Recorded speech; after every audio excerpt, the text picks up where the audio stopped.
engaging celebrity interviews, exciting updates from Christian filmmakers, movie reviews so you can choose your movies wisely, and so much more here on Faith on Film with Isaac Hernandez and Holly McClure.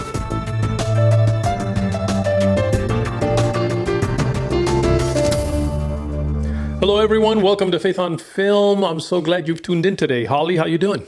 Very different kind of show. I'm doing great, first of all. Very different kind of show today, Isaac. We're going to be talking to a musician who I've known for years. You've known. He's been in the music world for a long time and with quite a few famous people. And he's written a book about his life and his start from his mother. Maria's Scarf is the name of the book. But tell about his credits. Tell who this guy is. This might take a long time here because listen to this. Now, he has toured and recorded with Lenny Kravitz, Bobby Brown, Frankie Valli, and the Four Seasons. You have to be our age to know who that is. The new edition, Jody Watley, Philip Bayley of Earth, Wind, and Fire, Sean Lennon, oh my gosh, Lisa Marie Pressley, Lincoln Brewster, Phil Kagi, and many more. As a matter of fact, did you know that sometimes he was known as the Minister of the Groove? The Minister of the Groove. And what's even cooler is his name is Zorro. I know. Zorro. And he's going to tell you how he got that name when we interview him. But yes. We have a trailer, don't we, to take a look at? Yes, we do. Let's take a look at the trailer for his book. When I was 7 years old, my mother knelt down beside me.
Brave soul, you will do something fantastical with your life.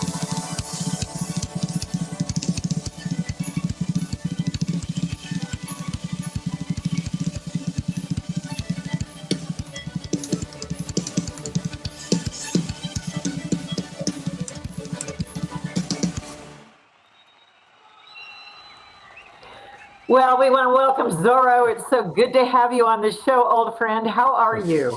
I am great. Great to see you, Holly. We've known each other a long time. This is fun to connect. Time. We have known each other a long time. And it's funny because I was talking to Isaac. He's like, I'm trying to remember where I first met him. Isaac, do you remember? We were talking about that before we started the show, and we came up with all sorts of possibilities, but I don't remember which one. That's what happens when you get this old. Well, no, you know what happens is when you have 25, 30 years of being in the industry and the business, and you're at a lot of interviews in a lot of places, we all have had that experience. So I just want to say I'm excited because you contacted me and said you have a new book, Maria's Scarf. So we're going to get into that in just a little bit, which is another part of your career. But Yep. I think Yes. you had a question you wanted to ask him before we started. Yeah, because I'm just a very curious guy, and I know we've got a lot to talk about with your book and all that. But what I want to know is, how did you come up with the name Zorro? How did you name yourself that? That's a very good question. Well, that actually goes all the way back to and I talk about this a little bit in the memoir, but it actually goes all the way back to my childhood. I grew up in Compton, California, and I grew up in a very sort of underprivileged area. And we did a lot of shenanigans in my neighborhood. And one of them was, I was only like 7 or 8 years old, but, I wanted to go snitch some candy out of a store. I didn't have the money, so I wore a Zorro mask, thinking they wouldn't recognize me. Even though I had a cowlick like alfalfa, Wow. and I was totally recognizable. So and it was a Halloween mask. So it kind of started with that. And then when I was around 21, just before I got my big gig with the New Edition, my mother had got me this Mexican gaucho bolero hat, and I started wearing it around LA for all my gigs and club gigs and stuff.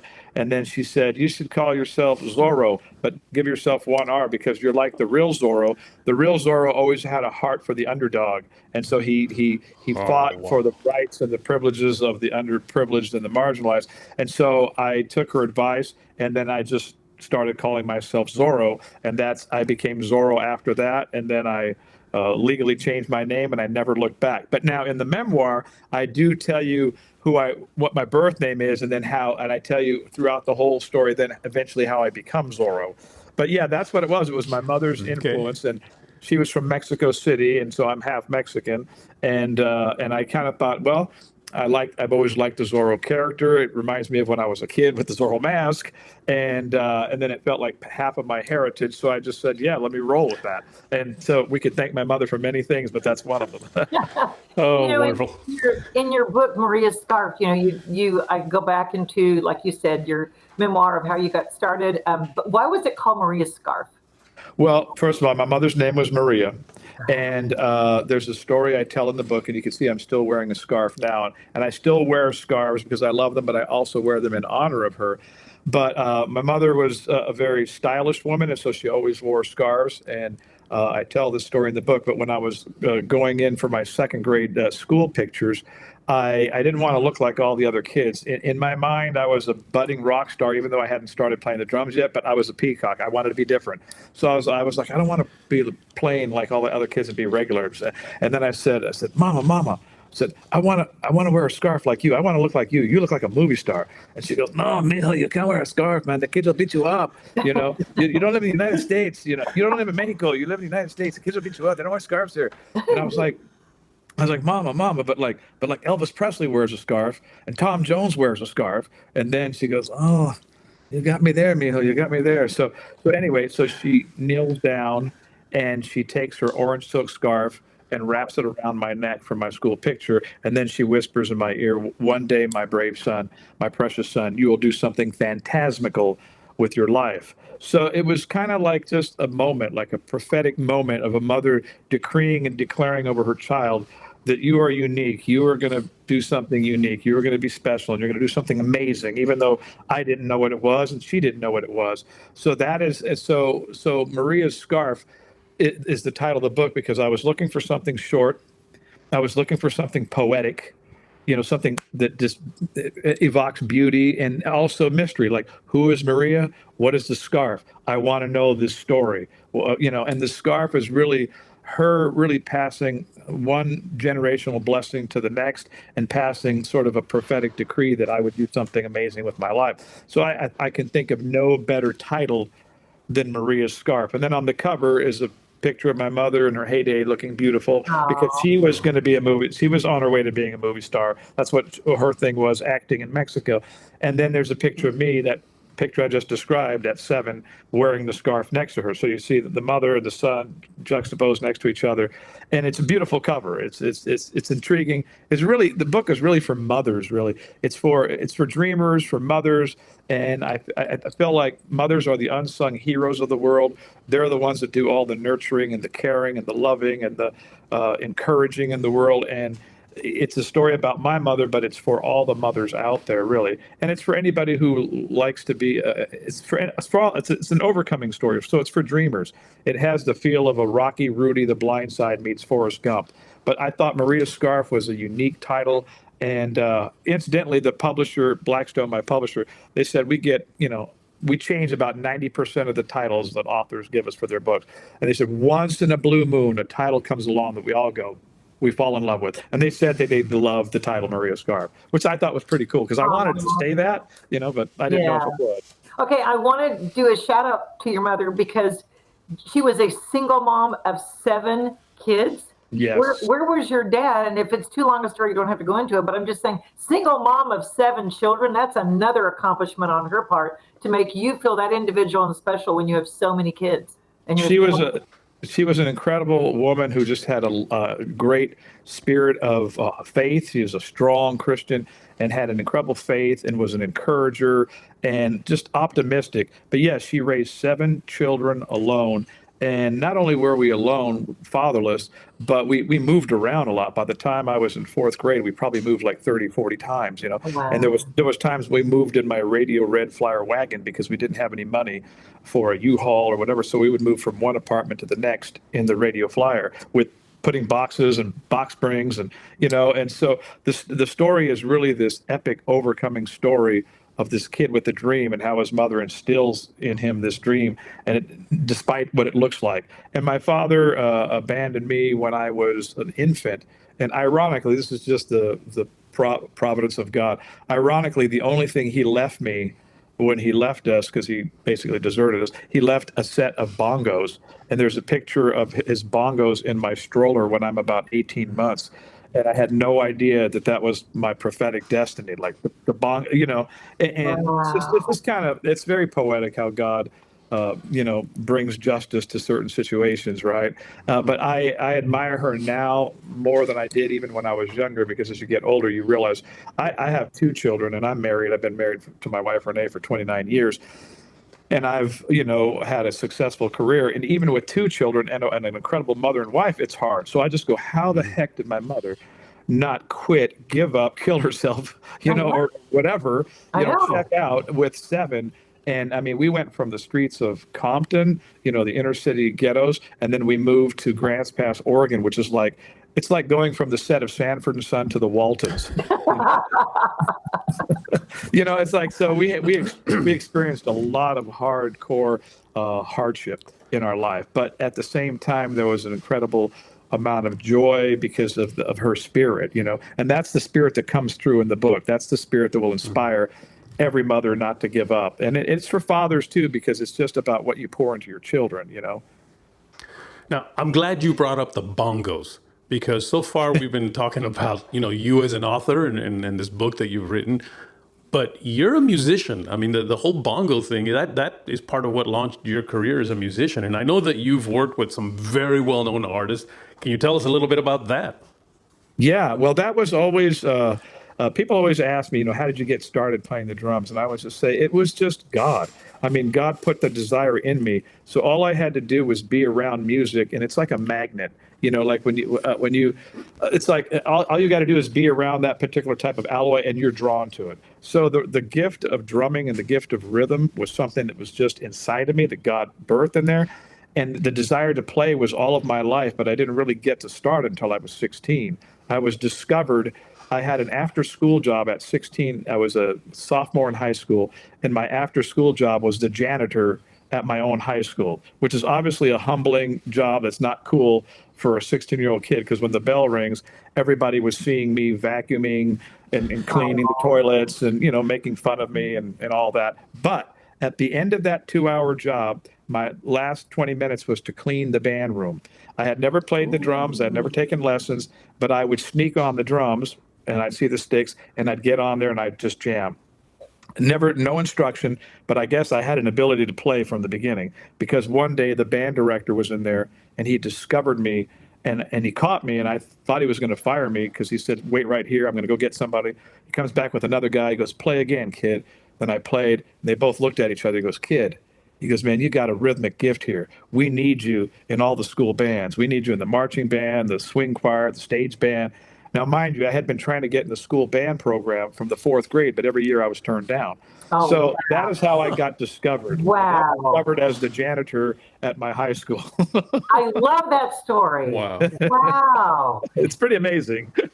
So then you just picked it up by ear then. You weren't really trained then, right? At that point, I was only playing by ear, but then shortly after that, I began to take lessons from the best local guy in a town called Medford, a guy named Kent Klinkenbeard. So I took lessons, and he was a professional drummer, and he gave me lessons and also became like a mentor. Then, I graduated high school, and I went down to LA. So, yeah, so as far as my music career, I've been super blessed, but the goal was always, as a kid, the dream, and that's why the book's called Maria's Scarf, a memoir of a mother's love, a son's perseverance, and dreaming big, because I was always a dreamer and I had always dreamed of doing these things. And I guess I just believed that they were possible. So in 1983, my first big break was playing with the lead singer from Earth, Wind and Fire, Philip Bayley, the beautiful falsetto guy who sings all the Earth, Wind. And Earth, Wind and Fire was my favorite band of all time. So, and then from there, I went on to play with the New Edition in their heyday. From there, Bobby Brown for many years in his heyday, and then Lenny Kravitz and Frankie Valli and the Four Seasons, and Lisa Marie Pressley, Sean Lennon, lots of people, and a lot of Christians as well. Played for many years with Lincoln Brewster, and I've jammed with everybody from Stevie Wonder to Phil Keaggy to a bunch of different people in between. But yeah, so that to me is the beautiful part of the story, is that all these things the family had to overcome, and the kid had to overcome. Eventually, he was able to live out his dream with his faith, the faith of his mother, his friends, and his family. And so that's why it has the feel of like a Rocky, a Blindside, a Rudy, because it has that overcoming feeling in the story and in the book itself. But yeah, it's been a pure joy to be able to play music at that level and express it and give people. There's something great about being a drummer, because you are responsible for bringing a lot of joy to people through the beat. Because everybody's rhythmic, the human race is rhythmic. We all respond to rhythm. Look at little kids when the music's on, they can't even speak, but they're moving, they're moving to the beat. And so I look at it as, God lives outside of time, right? He lives in infinity. So I always thought of my gift as a drummer from God as like, you have infinity, right? And then you have time within time. You have thousands of years, and then a year. Then you got decades, years, and then centuries, and then you've got minutes, and then you've got seconds. And inside seconds, you have BPMs, beat per minute, which is what a drummer does, beats per minute. So I'm a gatekeeper of finite time, measurable time, in a way that makes people spirits come alive, and it is universal. I've been to the jungles of Ghana, Africa, where they don't speak the language, and I don't speak the language, but the drums made them jump alive. So everywhere I've gone, I speak the universal human language, which is rhythm. And so that's kind of a cool thing. It's a God thing, obviously he put that in me, but it's a great joy to go around the world and knowing with two little pieces of wood, I can hit something and make people feel happy. Wow. Okay, I have to ask. I know there's so many, but one or two favorite memories of performing with an artist, and then of you maybe doing a solo thing. I mean, because I know you've done that as well. But what are like a highlighter? One or two of those that you're like, wow, I have to tell that story. Oh, well, definitely. I mean, there's so many, but I always loved playing with my buddy Lenny Kravitz. I mean, because we're kindred spirits. We both are faith guys. We both love the Lord, and we both have a very, very deep connection when we play. So anytime I played with him was incredible. I did have a very fun, unique experience, and I talk about it in the epilogue of the book, where Jimmy, at the Tonight Show, and Jimmy Fallon asked me to sit in with the Roots. And it just happened to be on my birthday. And then after I do a solo there, and I literally end the book with this, but it's beautiful. You have to read the story of how it all transpired, because I won't go into all of it. But anyway, so it ends with me doing this drum solo, and Jimmy's got an ear-to-ear smile. And afterwards, he leads the whole audience into singing Happy Birthday to me. And so, like, how many people get Jimmy Fallon to sing Happy Birthday to you? And he said he was a big fan of mine because he followed all those groups I played with. Jimmy loves music. Yes. So, I mean, that's kind of a highlight. another highlight is how just music has opened different doors for me. And you know that scripture says, your gift will make room for you. And the other scripture my mother used to give me, diligent hands will not perform before obscure men; they will perform before kings. And so I remember once I got summoned on the yacht of Paul Allen. So Paul Allen was the co-founder of Microsoft. He was Bill Gates' partner. At the time, he was the 4th richest man on planet Earth. But he loved music, and he had heard about me and wanted me to come on his yacht and travel with him and record, because he had a state-of-the-art recording studio on his yacht, which was called the Octopus, $240 million yacht, most expensive yacht in the world. And I got to travel with him and record and play. And so it made me think of just like how God can do anything. So I once was the kid who dug clothes out of the drop-off box from Goodwill and Salvation Army. I mean, my brothers would hoist me in there, and that's where I'd find clothes, right? So I'm going, while I'm on his yacht, I was kind of like, God, you are God. You took me from the lowest of the low, and you put me among the kings of the earth. Yes. That is a king of the earth. You know what I mean? When you're the 4th richest guy in the world, that is the king of the earth. So just so many miraculous things happened, but they didn't happen to some kid who came from a well-to-do family whose father was a political it came from a kid with nothing, with a mother who was just struggling to survive. So that's why when people ask me, what 4 words would you use to describe the book? Could you describe it in 4 words? I would say it is heartwarming, heartbreaking, absolutely hilarious, and yet hopeful. You walk away with like, wow, like those feel-good movies where you go, because we're all an underdog in some way. In one way or another, we all relate to the underdog story because most of us are underdogs. And when we see ourselves in that film and that book, and then we go, yeah, I felt that way. Yeah, I was rejected. That I had to do that. And so it gives people hope. And it's a story of faith. It's a story of what God is able to do, not based on, how good you are. It's just based on your faith. My mother had incredible faith, and she instilled that in me, and I had this childlike faith, which I still do. I am still the same kid on the cover of the book. I'm just an older version, but I'm still believing for bigger things. This book is a dream come true. People ask me, how long have you been writing the book? Well, I've been working on it for 15 years, but in truth, I've been writing it for 50, because I'm 61, and I kept a diary starting at the age of 10. So I kept writing in my diary from 10 to 20s. There are many diary entries within the book that are absolutely hilarious. Some will make you cry, but I'm 10 years old. I'm not writing them to make. I'm not thinking I have a memoir. I'm just writing my feelings. And anyway, so it's really like the way I look at it is God's been writing my story my whole life, but I have agreed with him, meaning I believe you're going to do something amazing with my life where I can impact people. And so the whole goal of the drumming, the speaking, the teaching, the writing is really to impact more people with the story that God gave me. That's really it. We've got about 1 minute left, but I want to, the scripture came to mind. I will set you before kings in high places.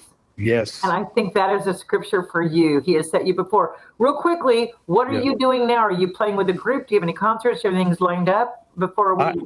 I am playing with Lincoln Brewster right now and recording with him, doing some live gigs with him. And then, of course, freelancing with a variety of people. Anybody in the world can call me at any point, so I'm always freelancing. But my biggest thing is really this book, launching this book. And then also I have plans to turn it into a movie and like a streaming series. So that is the next thing. I have an agent in Hollywood who's working on about to pitch that to different people. The vision was always for it to be a movie and to be a streaming series of some kind, because it's very episodic in nature. It'll be like a modern day Wonder Years, but really about a kid with this drumming dream taking place in the 60s, 70s, and 80s rather than in the 50s. But that's what I'm working on next. Okay, you have to come back and talk about it, and bring Lenny Kravitz with you, okay? Well, I was going to ask you, I don't have a yacht, but would you come and play on my pontoon? In Texas. I'd be happy. I think we might sink it. It's been so good to have you with us, Zorro, and God bless you on this book, Maria's Scarf, and all that he has still for you to do for the kingdom. And you have a heart and you're willing to do it. So you're a here I am kind of guy, right? Here I am, Lord. Yes. And he takes you to do that. Thank you so much for being with us. Thank you, Holly, and thank you, Isaac, so much. It's been an honor and a privilege to be with you guys. I'm very grateful. You're welcome. God bless. God bless. Hey, everybody. My name is Zorro, and I am the author of Maria's Scarf, a memoir of a mother's love, a son's perseverance, and dreaming big. And I am happy to be with you today on Faith on Film. I just love that. I know. What a great interview. Wasn't that a good interview? It don't, was. don't you feel like we could have got another half hour, Isaac? We could do a whole series with him. I mean, really. Lenny Kravitz? I didn't even know Lenny Kravitz was Christian. So I totally want to get him on the show. That is amazing how he knows Lenny Kravitz and closely, not just like, oh, I know him, but he knows him. Right. I mean, and it's so interesting too. We didn't even get to cover the fact that I remember when he played drums for Kim Clement. Now, for those who don't know who Kim is, he was a prophet. He has passed away. An amazing prophet. Google Kim Clement, and you will see just how, in fact, today, his prophecies are still on, talking about what's going on with Trump. He prophesied Trump would be president. He's prophesied so many things. So for a while, Zorro played drums for him too, which, so he's been in ministry. He's been in the secular world. His art as a musician. Yeah. And remember in the interview, I said that I couldn't remember really where I had met him. I have a feeling it may have been in one of these, where he was playing drum for Kim Clement, because I directed a lot of the prophecy shows, if you will, of Kim Clement doing his music and prophesying. And I'm thinking maybe that might have been the place. I love the fact that he said that he can take his drums anywhere. And even if they don't speak English, if they don't whatever, it connects with people. Right. It communicates with people. That shows you what worship music, what a beat can do. I thought that was a really powerful statement. Oh, yeah. And I really, as a worship leader, and I know I said former worship leader, and former, I don't mean that I stopped doing worship. I worship all the time at home. I just don't do it now as my job. But as a worship leader, I really appreciated what he said about worship, because I totally agree with it. I mean, just whenever I just need to calm down or something, worship is what really calms me down and connects me to God. And suddenly my troubles seem to fade away. Isn't that a song? I think it is. And I hope that was an inspiring story for single moms out there and for people who have lots of kids and children. And you think, what's going to happen to these kids? Well, look at that mother and her faith and how she held up strong. And like he said, lived in poverty. I mean, for many years. And how many times they moved and yet came out of that. That is such an overcoming story. That he came out of that situation of poverty and not having a dad, and then was mentored by the guy in high school and different people, and then became this famous, like he said, on a private yacht. I mean, wow, what a journey in life to go through. I know, and what a great tribute to his mom, Oh yeah, and that part Hispanic, Mexican culture and bringing that in. I don't know. I really enjoyed it. And he said you have to get the book to find out his real name. Do you know I've known Zorro for years and years. He's never told me his real name. I actually found out what it was. I found out what it was, but I'm not going to say it. Did you find out? Okay, I want to ask you when we're off the air. I want to ask you because it's like, because I remember I used to ask, I'd say, why do you wear that hat? He goes, oh, it's just part of me. Zorro. Well, it's like Cher or whatever. You know what I mean? You have that name and then, But I love the way he told how he first got it. That was just so good. All right. Well, that's it for today, Holly. Great show. Yep. We'll see you all next week. Appreciate all of you guys. God bless. Write to us at faithonfilmtv@gmail.com. That's faithonfilmtv@gmail.com. Follow us on Facebook, Instagram, and Twitter at Faith on Film TV. Also, go to our YouTube channel, Faith on Film TV, and hit the subscribe button and the bell for notifications on our latest Faith on Film shows.